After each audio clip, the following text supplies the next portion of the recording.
Hello, this is Accessibility PIO. We are Team D0, and I'm Carlos Armendariz. I'm Jorge Tamayo. And I'm Ji Chang.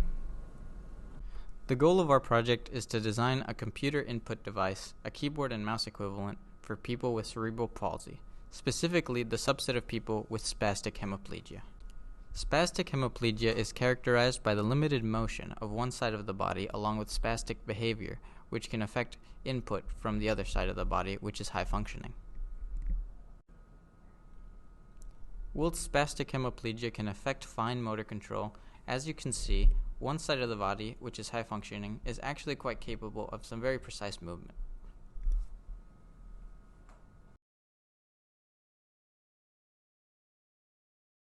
The design for our input device consists of three main areas: a custom keyboard, a custom mouse, and a Raspberry Pi.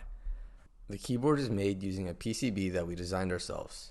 It consists of a grid of switches and diodes, of which the rows and columns are connected to output headers on the board.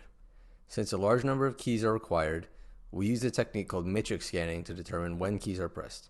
This technique is commonly used for most keyboards and is normally performed by an onboard microcontroller. The advantage of this technique is that it allows keys to be identified by a row and column, reducing the number of input pins needed on the Raspberry Pi. The Raspberry Pi performs the matrix scanning process to determine if and when a key is pressed, at which point it relays the signal to the connected host computer via USB. The Raspberry Pi is equipped with a USB device controller, which allows it to act as an interface device.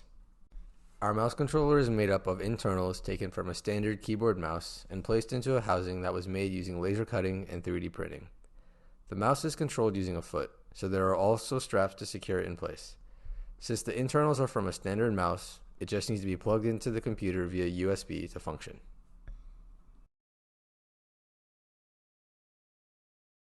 Shown here is a smaller example of a circuit for matrix scanning using 4 switches arranged in a 2x2 grid. Initially, the row and column pins are both high. To actually determine if a key is pressed, the controller, in our case a Raspberry Pi, first sets the line that corresponds to the column it's checking to low. It then iterates over each row. It continues to do this for every column on the circuit. If the switch is open, as in the key is not pressed, the row pins are pulled up internally on the Raspberry Pi so the value reads as high.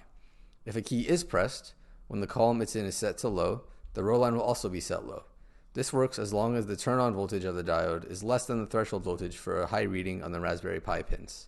So, all the controller needs to do is read every row for each column, and if the value of the row is low, then the key at the current row and the column being checked is pressed.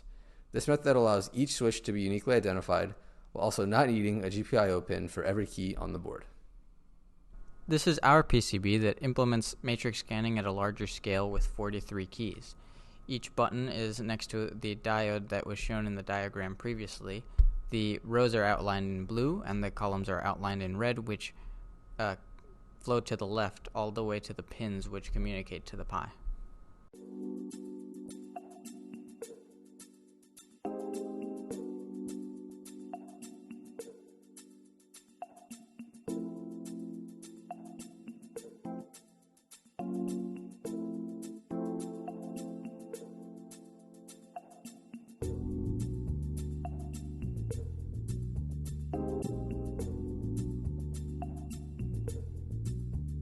Here's some footage showcasing me using the keyboard in Minecraft. This is a particular use case because I'm able to use the mouse and keyboard with one hand basically. This is not a feature that's typical of accessibility keyboards, but with ours you are capable of some relatively fine motor control and you're able to use the mouse and the keyboard at the same time.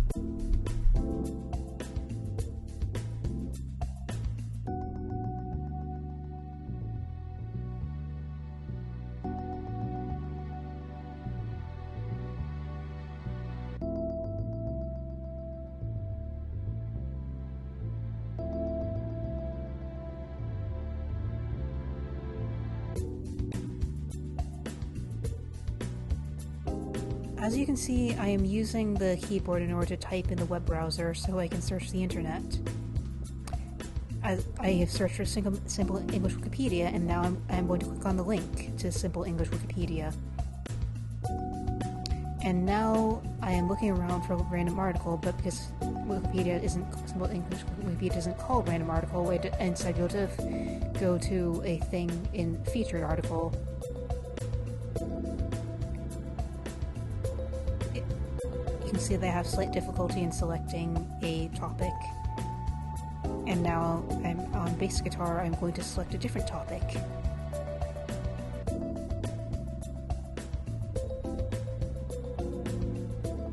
And demonstrate the scroll.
Alright, that's everything. Thanks for taking the time to watch our video.